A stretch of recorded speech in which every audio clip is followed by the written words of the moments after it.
This boy had been dead for 12 years, but suddenly he woke up on the roof of his school. He thought he must have fallen asleep and was now late for class. He quickly went to the classroom, but he realized that he didn't recognize anyone there. At that moment, the teacher walked in and was surprised to see him wearing an old uniform that had been discontinued 12 years ago. The teacher thought he was there to cause trouble and told him to leave, or he would call security. The boy was confused and ran out of the building. When he looked at the board, he saw the date displayed as 2017 instead of 2005. He thought, did he really sleep for 12 years? Suddenly, he thought about his family and rushed toward his home. When he opened the door, there was nobody in the house and another family's picture was hanging on the wall instead of his own. This left him very puzzled. When he stepped outside the house, the owner mistook him for a thief. He tried to explain, but the owner didn't believe him and threatened to call the police. The boy panicked and unexpectedly pushed the owner several meters away. He was shocked by his strength. He quickly apologized to the owner and attempted to help clean up the mess, but was unexpectedly knocked down by the owner. She accidentally discovered a mountain of gold in her own backyard. She called the police right away and asked them to help identify it. But after inspecting it, the officer said, "This is just pyrite, not real gold." Confused, the old woman walked away. As soon as she left, the officer quickly pulled out his phone. That same afternoon, his accomplices arrived at the mountain with a metal detector. What shocked them was, there was far more gold on that mountain than they had imagined. Just as they were celebrating, the old woman came back. She'd grown suspicious and decided to take a piece herself for testing. That's when she realized she'd been lied to. Furious, she confronted the officer, demanding to know why he deceived her. He claimed, by law, any resources on the mountain belonged to the landowner. But the old woman insisted it belonged to her late son, and by law, that meant it now belonged to her. At that moment, an elderly man was watching everything from a distance. He was the guardian of the mountain. He had originally been doing a routine patrol, but on his way past the police station, he was told there might be a landslide today, and that no one was allowed up the mountain. He found that suspicious, so he climbed the mountain in secret. He didn't expect to witness all of this. Just as he was about to call for help, the old woman's granddaughter arrived. The girl had found her grandma's necklace on the path and came up the mountain looking for her. To protect her, the old man quickly signaled for her to stay quiet. Just as they were about to head back down, a figure stepped out and blocked their way.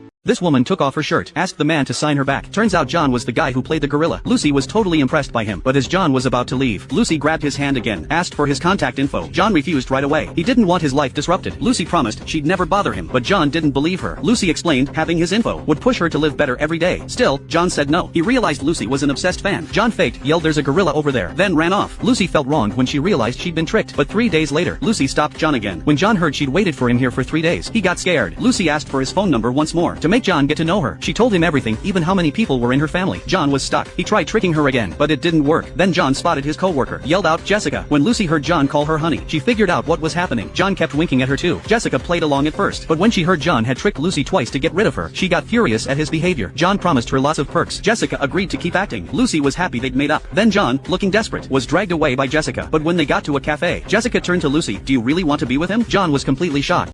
This was a strange city where everyone was fat. No one was slim, not even the animals. The reason was simple. Everyone ate junk food every single day. This habit had been passed down for generations, but one boy was different. He was tired of living like this. One day, he saw a bird flying freely in the sky. At that moment, he wished he could also fly and feel that freedom. The next day, he tried to climb into a hot air balloon, but because of his weight, he failed. The people of the city laughed at him and called him crazy. Still, he didn't give up. He started climbing a mountain. Many times he fell, but every time he stood back up. One day, he noticed a bird eating fruits from a tree. Then he realized, to fly, I must be light and healthy. From that moment, he stopped eating junk food and started eating only fruits. Months passed, and finally, his weight became perfect. He turned into the only healthy person in the entire city. Now, he could run fast and even chase birds. The message of this story is simple. Stay healthy and never stop chasing your dreams. Every day, when the boy came back from school, his mother decorated her taxi in a way that made it look like they were in a different country. She did this because her son dreamed of traveling the whole world. Despite working all day as a taxi driver and managing the entire house, she never missed a single day. She decorated her car differently each time. Sometimes it felt like they were sailing across the ocean, other times like they were driving through a jungle. But one day, while she was on her way to pick him up, her car's tire got punctured. She had to change it all by herself. Even then, she tried her best to decorate the car somehow, just to make her son happy. Because of the delay, she reached school late and her son got upset. But the moment she opened the car door, he saw the entire back seat filled with beach sand. His anger melted instantly, and that smile on his face made everything worth it for her. 18 years later, when the mother was alone at home, she suddenly heard someone calling her from outside. When she stepped out, she saw her son wearing the same kind of clothes she used to wear for him, and this time he was there to take her on a real-world trip.